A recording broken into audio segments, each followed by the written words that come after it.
اعوذ باللہ من الشیطان الرجیم بسم اللہ الرحمن الرحیم رب اشرح لی صدری ویسر لی امری واحلل عقدۃ من لسانی یفقهوا قولی واجعل لی وزیرا من اہلی ربی زدنی علما ربی زدنی علما ربی زدنی علما ربی یسر ولا تعسر وتمم بالخیر وبک نستعین اللہم یا فتاح یا فتاح یا فتاح سبحان اللہ و بحمدہ سبحان اللہ العظیم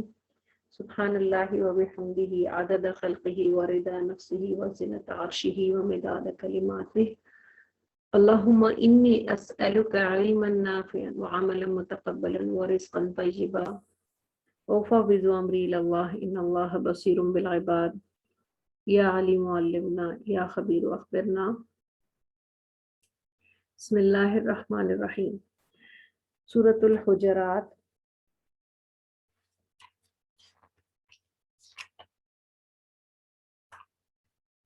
سورۃ الحجرات میں ہمیں طرز معاشرت، بہت امپورٹنٹ صورت ہے یہ، اور مدنی صورتوں کا جو آپ کو پتہ ہے کہ جو مدنی صورتیں ہوتی ہیں اس میں کچھ ہمیں نشانیاں نظر آتی ہیں۔ پہلی نشانی تو یہ کہ خطاب مومنین سے اکثر ہوتا ہے، ٹھیک ہے، اور مومنین سے زیادہ تر خطاب ہے، اور پھر منافقین کو بھی ایڈریس کیا گیا ہے، کیونکہ ظاہر ہے ان کے بھی وہاں پر کفار کم تھے اور منافقین زیادہ تھے۔ ریاست مدینہ بن چکی تھی، اب احکامات نازل ہو رہے تھے، تو اسلامی معاشرت اور اسلامی طرز عمل کیا ہونا چاہیے معاشرے کا، اور ساتھ ساتھ حکومتی انتظامی جو سطح ہے، حکومت کی سطح پر جو انتظام ہونا چاہیے اس کا کیا طرز عمل ہونا چاہیے، یا آپ ایسے سمجھ لیں کہ جماعتی سطح پر آپس میں ایک دوسرے سے کیا رویہ ہونا چاہیے اور کیا اصول طے ہونا چاہیے سب کے لیے، اور ان اصولوں کے تحت ان کی تربیت ہونی چاہیے۔ یہ آپ کو سکھایا جا رہا ہے یہاں پہ، اسپیشلی نبی صلی اللہ علیہ وسلم کا ادب بھی اس میں سکھایا جائے گا۔ اس ضمن میں پھر یہ ہے کہ مفسرین فرماتے ہیں واللہ العالم کے ساتھ کہ یہ جو ادب سکھایا گیا ہے تو اس سے وہ آداب بھی نکالے جاتے ہیں جو کسی بھی امیر کے لیے، کسی مملکت کے سربراہ کے لیے، کسی بھی معاشرے کے جو ایسے طبقات ہوتے ہیں جو کہ لیڈ کرتے ہیں، چاہے وہ علماء کے طبقات ہوں، ان کے لیے بھی پھر اس ادب کو ملحوظ خاطر رکھا جائے گا۔ بسم اللہ الرحمن الرحیم، سورۃ الحجرات، مدنی سورت۔ اے ایمان والو، اللہ اور اس کے رسول کے سامنے پہل مت کیا کرو، آگے مت بڑھا کرو ان سے، اور اللہ سے ڈرو، بے شک اللہ تعالیٰ کیا ہے، سمیع علیم ہے۔ یہ ایک ہی آیت میرے اور آپ کے لیے کافی ہو جانی چاہیے کہ اللہ تعالیٰ اور اس کے رسول سے آگے مت بڑھو، ان سے پہل مت کرو۔ تو یہاں پر یہ نہیں کہ فزیکلی ان سے آگے بڑھنے کی بات ہے کہ کسی مجلس میں یا کسی طرف وہ رواں ہیں تو ان سے کوئی آگے بڑھ جائے نبی صلی اللہ علیہ وسلم سے، ایسا نہیں ہے، بلکہ یہاں پر یہ بتایا گیا ہے کہ جو تعلقات ہیں، جو معاشرہ ہے اس میں شریعت کو فوقیت حاصل ہوگی، معاشرے میں شریعت کو فوقیت حاصل ہوگی ہر شے پر۔ اچھا، الحمدللہ جو ہمارا آئین ہے ملک پاکستان کا، اس کی پہلی شق بھی یہی ہے نا، پہلی شق بھی یہی ہے کہ جو اللہ تعالیٰ کے جو احکامات ہیں ان کو پریورٹی حاصل ہوگی۔ لیکن بہرحال جب ہم اس بات کو مان لیتے ہیں کہ اللہ تعالیٰ کے احکامات کو ہی پریورٹی حاصل ہوگی، تو اس کے بعد ہمیں اس آیت کے تحت اپنے علم کے ساتھ ساتھ اپنے عمل میں بھی اس چیز کا اظہار کرنا چاہیے۔ لیکن پاکستان کے معاملے میں یہ ہوا کہ ہم نے اپنا آئین تو اس کی پہلی شق تو یہی بنائی کہ جو، اچھا مجھے وہ الفاظ نہیں یاد آ رہے، اگر کسی کو یاد ہو تو مجھے یاد کرا دیں۔ اقتدار اعلیٰ، الحمدللہ آ گئے یاد۔ اقتدار اعلیٰ جو ہے وہ اللہ تعالیٰ کے ہاتھ میں ہے، یہ ہے ہماری جو پہلی شق، اس کے معنی، اس کا جو کلا ہے پہلا پاکستان کے آئین کا کہ اقتدار اعلیٰ اللہ تعالیٰ کو حاصل ہے، ٹھیک ہے۔ اور پھر یہ حق تفویض کر دیا گیا کس کو، حکومت وقت کو، کہ وہ اللہ تعالیٰ کی شریعت کو مسلمانوں پر امپلیمنٹ کرے۔ لیکن یہ جو پہلا کلا ہے نا، اقتدار اعلیٰ اللہ کو حاصل ہے،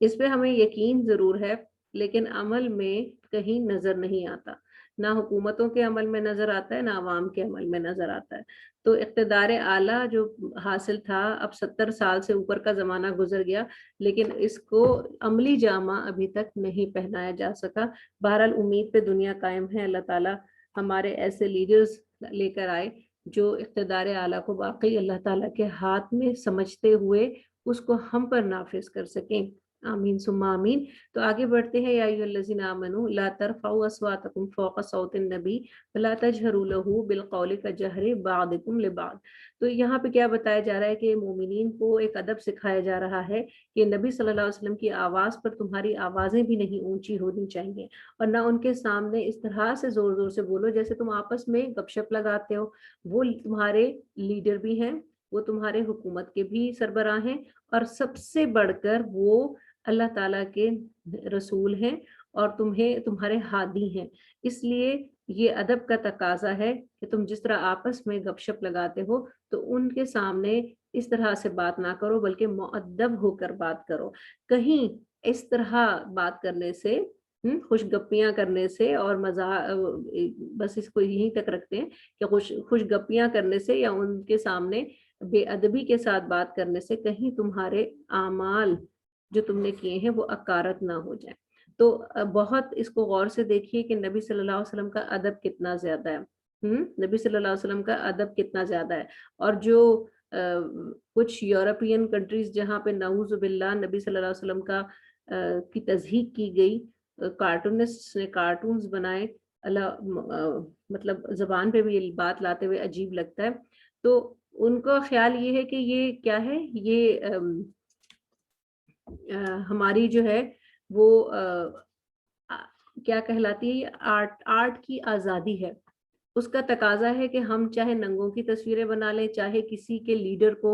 نعوذ باللہ ان کو ہم پورٹرے کریں، برے انداز میں کریں، اچھے انداز میں کریں، لوگوں کے اندر ٹالرنس ہونی چاہیے۔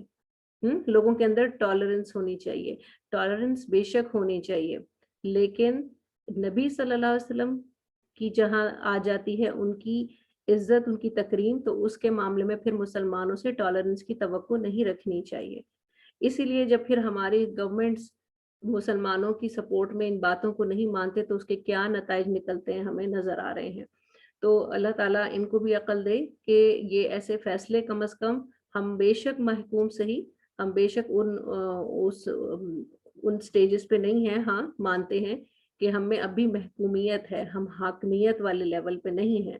لیکن اپنے آپ کو اگر حاکمیت کے لیول پر لے کے جانا ہے تو کچھ چیزوں پر غیرت کا مظاہرہ کرنا پڑے گا۔ اگر ہماری غیرت اتنی مر جائے کہ ہم جو ہے نہ حکومتی سطح پر نہ انڈیویجول سطح پر ہماری کان پر جوں تک نہ رہیں گے، ہمارے ماتھے پہ بل تک نہ آئے، اور نبی صلی اللہ علیہ وسلم کی شان میں گستاخیاں ہوتی رہیں، تو پھر تو ہم نے اپنے اعمال اکارت کر دیے نا۔ تو یہ کتنا برا ہے ہمارے لیے کہ ہم اتنی محنت کر رہے ہیں، ہم یہاں آ کے بیٹھتے ہیں، ہم قرآن کو سمجھتے ہیں، ہم نمازوں میں دل لگانے کی کوشش کرتے ہیں، تو یہ کیا عجیب بات نہیں ہوگی بلکہ عجیب بات نہیں بلکہ کہنا چاہیے کہ ہمارے لیے خسارے کی بات نہیں ہوگی کہ ہمارے یہ اعمال ایک طرف ہم ان کو کیے جا رہے ہیں اور دوسری طرف ہماری خاموشی نبی صلی اللہ علیہ وسلم کی شان میں گستاخی اور پھر اس پر ہماری خاموشی وہ کہیں ہمارے ان اعمال کو ضائع تو نہیں کر دے گی۔ سوچنے کی بات ہے میری اور آپ کے لیے۔ وَأَنْتُمْ لَا تَشْعُرُونَ، اور تمہیں خبر بھی نہیں ہوتی، تمہیں خبر بھی نہیں ہوگی اور تمہارے وہ اعمال ضائع کر دیے جائیں گے کہ بروز قیامت جب تم اللہ کے حضور حاضر ہوگے تو کہو گے نا کہ میں تو بہت سارے اعمال کیے تھے، میں نے تو بہت سارے اعمال کیے تھے یا اللہ، تو یہ میرا بینک خالی کیسے ہے، یہ کیسے خالی ہے؟ تو اللہ تعالیٰ اس وقت کہہ سکتے ہیں کہ یہ دیکھو، یہ تم بے ادبی ہو رہی تھی، بے ادبی ہو رہی تھی اور تم خاموش تماشائی تھے، تم نے اس لیول پر بھی اظہار نہیں کیا۔ ایمان کا سب سے لو لیول کیا ہے کہ کم از کم اپنے دل میں برا جانو، تو کم از کم ہم بد دعا تو دیں ان لوگوں کو جو ایسے کام کر رہے ہیں۔ ان الذین یغضون اصواتهم عند رسول اللہ، اور بے شک جو لوگ اللہ کے رسول کے نزدیک یا اللہ کے رسول کے سامنے اپنی آوازیں پست رکھتے ہیں، تو یہ وہ لوگ ہیں کہ جن کے دلوں کو اللہ نے پرہیزگاری کے لیے آزما لیا اور ان کے لیے مغفرت اور اجر ہے۔ بے شک جو لوگ آپ صلی اللہ علیہ وسلم کو پکارتے ہیں حجروں کے باہر سے، ان میں سے اکثر عقل نہیں رکھتے۔ تو نبی صلی اللہ علیہ وسلم کے آداب ہمیں سکھائے جا رہے ہیں کہ ان سے کس طرح سے گفتگو کرنی ہے، کیا ادب ہونا چاہیے، اور پھر ان کے توسط سے پھر یہ ادب ہمارے معاشرے میں رہنا چاہیے، قائم رہنا چاہیے۔ تو پہلا ادب بتا دیا گیا کہ مجلس میں ادب سے خاموش بیٹھو۔ دوسرا ادب بتایا گیا کہ آپ کے سامنے بات کرتے ہوئے بلند آواز نہیں ہونی چاہیے۔ تیسرا ادب بتایا گیا کہ بلاتے وقت آپ کو عام لوگوں کی طرح نہ بلایا جائے، بلکہ اس میں بلکہ اچھا جب جس طرح آپس میں بے تکلفی سے ایک دوسرے کو بلاتے ہو ایسے مت بلاؤ، بلکہ کچھ سابقے لاحقے لگاؤ، یعنی حضرت یا دامت برکاتہم، جیسے نبی صلی اللہ علیہ وسلم کا ہم نام مبارک بھی لیتے ہیں تو صلی اللہ علیہ وآلہ وسلم ساتھ کہتے ہیں، حضرت محمد مصطفیٰ صلی اللہ علیہ وسلم۔ ٹائم لگائیں اس پر، اس کو کہیں، اس پہ وقت نہیں ضائع ہوتا کسی کا، بلکہ آپ کا اجر بڑھتا ہے۔ اسی طرح آپ صلی اللہ علیہ وسلم کے سامنے اپنی آواز کو پست رکھو، یہ تقوی کی نشانی ہے، یہ بتایا گیا۔ پھر آیت نمبر 4 اور 5 میں ہمیں کیا بتایا جا رہا ہے؟ چوتھا ادب کہ جب آپ گھر تشریف لے جائیں، جب آپ اپنی پرائیویٹ لائف میں ہوں، آپ اپنے گھر والوں کے پاس ہوں، آپ بہت مصروف تھے، آپ کی بہت زیادہ، آپ سے زیادہ مصروف کون ہو سکتا ہے، جو پوری دنیا کی لیڈرشپ بھی ان کے ہاتھ میں ہے، اور پوری دنیا کے لیے وہ کافت الناس اور کافت الجن کے لیے وہ رسول بنا کر بھیجے گئے۔ اتنی بڑی ذمہ داری آپ کے سر تھی، ٹھیک ہے، جہاد ہو رہا تھا، اس کی لیڈرشپ بھی آپ کے پاس تھی۔ اتنے مصروف شخص کے لیے پھر جب وہ اپنے گھر والوں میں تھوڑی دیر کے لیے جائے اور آرام کر رہا ہو اور پیچھے سے پھر کوئی تنگ کرے ان کو، تو نبی صلی اللہ علیہ وسلم اتنے زیادہ انکساری والے تھے کہ وہ واپس پلٹ کے جواب دیتے تھے، حالانکہ وہ بہت تھک چکے ہوتے تھے، ان کو بھی ریسٹ کی ضرورت ہوتی تھی۔ اس لیے اب لوگوں کو ادب سکھایا گیا ہے کہ آپ کے گھر کے باہر تشریف جب آپ گھر کے باہر تشریف لائیں تو تب جا کے ملاقات کریں، پہلے سے جا کے وہاں کھڑے ہو کے زور زور سے آوازیں دینا یا ان کو ڈسٹرب کرنا کسی بھی طرح، یہ جائز نہیں ہے۔ پھر اس کے بعد آیت نمبر 6 ہے، یا ایھا الذین آمنوا، اے لوگوں جو ایمان لائے ہو، اگر تمہارے پاس کوئی بدکار آئے اور خبر لے کر آئے تو خوب تحقیق کر لیا کرو، کہیں نادانی میں تم کسی قوم کو ضرر نہ پہنچا دو، پھر تمہیں اپنے کیے پر ندامت ہو۔ تو یہاں پر جیسے کہ میں نے پہلے بتایا کہ اسٹیٹ کے بھی رول بتائے جا رہے ہیں، تو یہاں پہ یہ بتایا جا رہا ہے کہ اسٹیٹ سے جو دور کے علاقے ہوتے ہیں، ایک تو جیسے ہمارا دارالخلافہ اسلام آباد ہو گیا، جہاں پہ کچھ بڑے بیٹھے ہیں جنہوں نے انتظام سنبھالنا ہے، جنہوں نے احکامات جاری کرنے ہیں، اب اس سے ارد گرد کے بھی لوگ ہیں۔ اب اگر اسٹیٹ اپنا کوئی نمائندہ بھیجتی ہے کسی کے پاس، تو اگر وہ نمائندہ ان کے متعلق کوئی غلط بات کرتا ہے تو اس غلط انفارمیشن دے دے، تو اس سے کیا ہوگا، اس کو ان کو غلط طریقے سے سزا دی جائے گی، اور اگر ان کو غلط طریقے سے سزا دی جائے گی یا انہوں نے کوئی جرم نہیں کیا ہوگا اس پر ان کو سزا دے دی جائے گی، تو اس طرح سے اسٹیٹ میں انتشار پھیلے گا، تو اس چیز کو، اور عدل پہ نہیں رہے گی، وہ ظلم پر چلی جائے گی۔ اس لیے کیا کہا گیا ہے کہ جب کوئی نادان شخص اپنی نادانی کی وجہ سے یا پھر فسق کی وجہ سے، ٹھیک ہے، تو وہ اگر کوئی ایسی بات کر جائے تو پہلے اس کی تحقیق کر لیا کرو، ہاں اگر اس کی پہلے سے ریپوٹیشن اچھی ہو اور وہ تقوی والا آدمی ہو تو پھر اس پہ بلیو کیا جا سکتا ہے، لیکن اگر کوئی ایسا شخص ہو کہ یا تو اس کی پہلے سے ریپوٹیشن ٹھیک نہ ہو یا اس کی ریپوٹیشن کا بھی پتہ نہ ہو، تو اس صورت میں تحقیق کر لینا چاہیے تاکہ غلط فیصلے نہ ہوں۔ وَاعْلَمُوا أَنَّ فِيكُمْ رَسُولَ اللَّهِ وَلَوْ يُطِيعُكُمْ فِي كَثِيرٍ، اور جان رکھو کہ تمہارے درمیان اللہ کے رسول ہیں، اگر وہ اکثر کاموں میں تمہاری باتیں مان لیں تو تم ایذا میں پڑ جاؤ، لیکن اللہ نے تمہیں ایمان کی محبت دی۔ اب یہاں پر کیا بات آ رہی ہے کہ اگر یہ آیت نمبر ہماری پیچھے ذرا سا ایک منٹ دیکھ رہے ہیں، آیت نمبر ہے 6 پوری ہوگی، 7 میں شروع ہوگی، ٹھیک ہے۔ 7ویں آیت میں ہم نے وَاعْلَمُوا أَنَّ فِيكُمْ، جی، تو 7ویں آیت میں یہ بتایا جا رہا ہے یہ ایک واقعہ بھی ایسا ہوا تھا اصل میں، تو اس کو اس واقعے کے ضمن میں بھی یہی بات آئے گی، اور یہ پھر آگے رہتی دنیا تک کے لیے ایک اصول بھی بن گیا کہ بغیر تحقیق کے کوئی فیصلہ نہ انڈیویجول لیول پر ہونا چاہیے نہ کلیکٹیو لیول پر ہونا چاہیے. جو بھی بات آپ تک پہنچے اس کی تحقیق ضرور کر لینی چاہیے حتی الامکان. تو نبی صلی اللہ علیہ وسلم کے متعلق بھی جیسے کہ یہاں پہ ہم نے پڑھا، یہ کہا گیا کہ آپ صلی اللہ علیہ وسلم کے سامنے جب کوئی معاملہ پیش کیا جائے تو اپنی مرضی کا فیصلہ لینے کے لیے اس میں کوئی ایسی بات شامل نہ کرو جو کہ غلط ہو. پھر آگے جو ہے اسی صورت میں آگے اسی آیت میں صحابہ کی شان بیان کی جا رہی ہے. اسی آیت میں آگے صحابہ کی شان بیان کی جا رہی ہے یہاں سے، وَلَٰكِنَّ اللَّهَ حَبَّبَ إِلَيْكُمْ، یہ صحابہ کی شان ہے. دیکھیے، لیکن اللہ نے تمہیں ایمان کی محبت دے دی، کیونکہ پہلا خطاب جو تھا وہ نبی صلی اللہ علیہ وسلم کے توسط سے صحابہ کرام سے ہے، کیونکہ یا ایھا الذین آمنوا کہا نا شروع میں،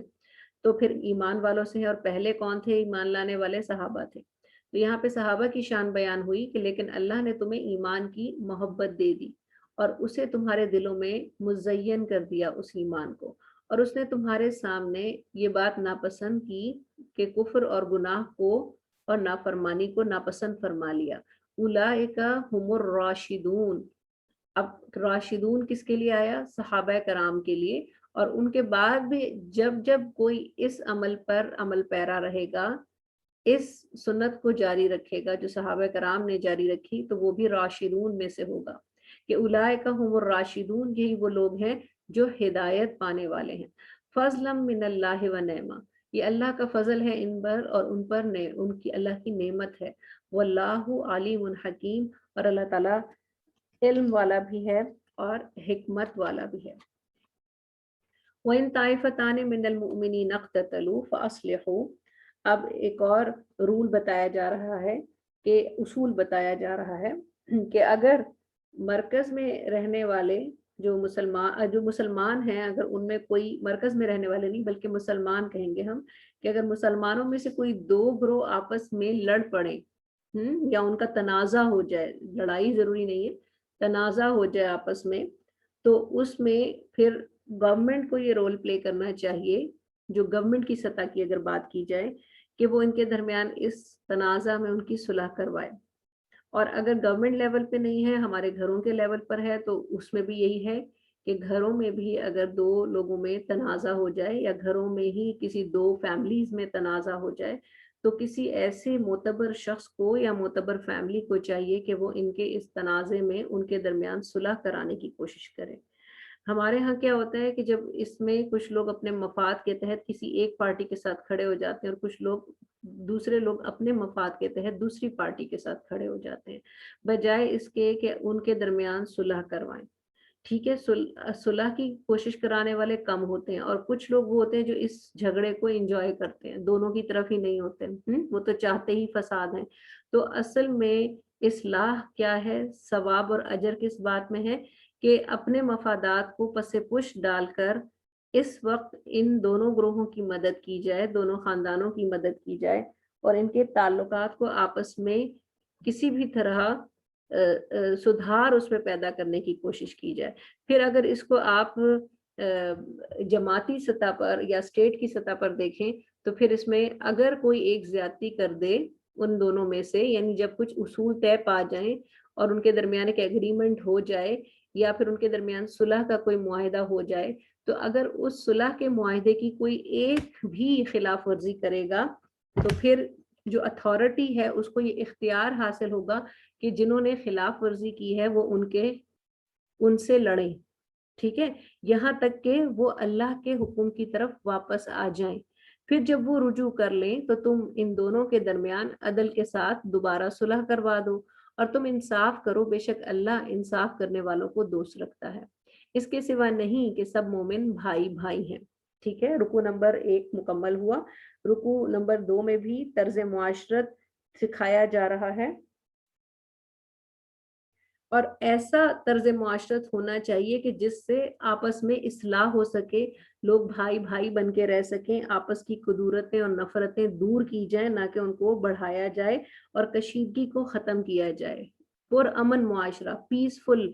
انوائرمنٹ، پیسفل سوسائٹی، یہ ہے اسلام کی ریکوائرمنٹ۔ وہ جو جس کو آج بہت زیادہ یہ پیس پیس کے نعرے جو ہیں وہ لگا رہے ہیں جو لوگ، وہ پیس نہیں چاہتے اصل میں۔ تو پیس اللہ تعالیٰ نے ہمیں دیا ہے اور ہمیں بتایا ہے کہ کس طرح ایک پیسفل معاشرہ بنایا جاتا ہے۔ اس کے اصول ہمیں باہر سے لینے کی ضرورت نہیں ہے۔ آپ سورہ حجرات کھول لیں، آپ کو تمام اصول مل جائیں گے۔ یا ایھا الذین آمنوا لا یسخر قوم من قوم عسى ان یکونوا خیرا منهم، بہت ہی امپورٹنٹ اصول کہ اے مومنو، تم میں سے ایک گروہ کے کچھ مرد دوسرے گروہ کے مردوں کا مذاق نہ اڑائیں،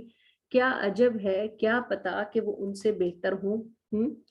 جو مذاق اڑانے والے ہیں وہ تو اپنے کینے کی وجہ سے، بغض کی وجہ سے، اپنے اندر کے حسد کی وجہ سے، ہاں آپس میں حسد بھی ہوتا ہے نا، مختلف قوموں میں، مختلف زبانیں بولنے والوں میں، مختلف خاندانوں میں، آپ اگر اس کو قومی سطح پہ دیکھیں تو مختلف علاقوں کے رہنے والوں میں، تو جو حسد، کینہ، بغض کے تحت ایک دوسرے سے کیا کیا جاتا ہے، جوکس بنائے جاتے ہیں، مذاق اڑایا جاتا ہے۔ اللہ تعالیٰ اس کو ناپسند فرما رہے ہیں، اور ایسے نہیں کہ کسی قرآن حدیث میں اس کا ذکر ہوتا تو بھی ہمارے لیے معتبر تھا، لیکن اب اس کا ذکر کس میں ہے؟ قرآن میں ہے، اور قرآن میں آئی ہوئی ہر بات پتھر پر لکیر ہوتی ہے۔ کیا کہا کہ تم میں سے ایک گروہ دوسرے گروہ کا مذاق نہ اڑائیں، کسی بھی طرح کا مذاق، چاہے وہ جوکس کی شکل میں ہو، چاہے وہ صرف کنکھیوں سے مذاق اڑانا ہو، چاہے وہ ان کو کسی بھی جگہ پہ نیچا کر کے دکھانے میں مذاق اڑانا ہو، کسی بھی طرح سے ان کو نیچا کرنا، ان کا مذاق اڑانا، اس کی اجازت نہیں ہے۔ پھر کیا کہا، کیا عجب کہ وہ تم سے بہتر ہو سکتا ہے کہ تمہارا کوئی ذاتی اختلاف ہو، لیکن نہیں ہو سکتا ہے وہ اللہ کے نزدیک بہتر ہو، اور کل کو جب تم قیامت کے دن حاضر ہو تو وہ تمہارے کیا ہو، اس مذاق کی وجہ سے، یا اس میں آگے غیبت کی بات بھی آ جائے گی، غیبت کرنے کی وجہ سے یا اور کسی گناہ کی وجہ سے جو تم نے کیا اور ان کی دل آزاری کی، اللہ تعالیٰ کل کو تمہاری نیکیاں اٹھا کے انہی کی جھولی میں ڈال دیں۔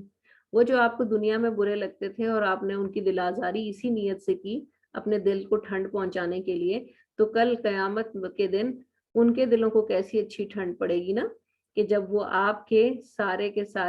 کیا اعمال، اچھے اعمال، وہ ان کے ترازو میں ڈال دیے جائیں گے۔ کیوں ڈال دیے جائیں گے؟ بھئی آپ نے غیبت کی تھی اور دنیا میں معافی نہیں مانگی، اور نہ آپ نے اس پہ کوئی ندامت کا اظہار کیا، نہ اللہ سے توبہ کی، چلو جی اپنے ثواب دے دو اب اس کو، اور آپ خالی ہاتھ رہ جائیں۔ اللہ تعالیٰ ہم سب کو بچائے اس سے، ایک دوسرے کی عزت کرنے والا بنائے۔ نہیں ہے کوئی نہیں ہے چیز نکمی کوئی زمانے میں، کوئی برا نہیں قدرت کے کارخانے میں۔ تو نہ عورتیں نہ، اور اس پہ خاص طور پہ دیکھیے، دوسری جگہ ہم اصول پڑھتے ہیں تو مردوں اور عورتوں کو الگ تخصیص کے ساتھ نہیں بیان کیا جاتا، ایک ہی اصول سب کے لیے بیان کر دیا جاتا ہے، لیکن یہاں پہ اللہ تعالیٰ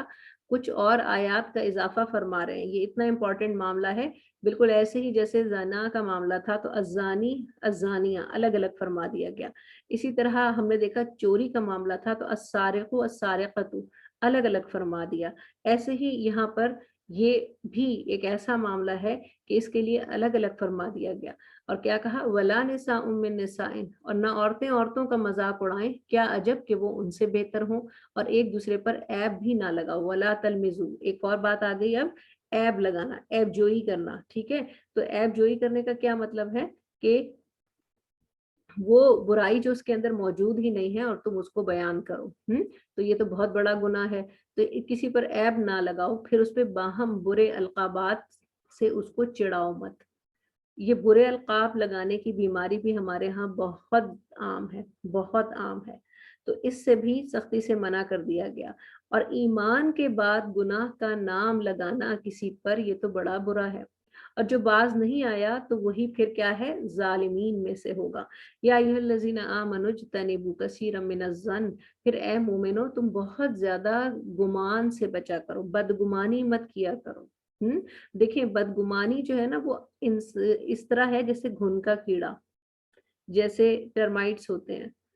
اندر ہی اندر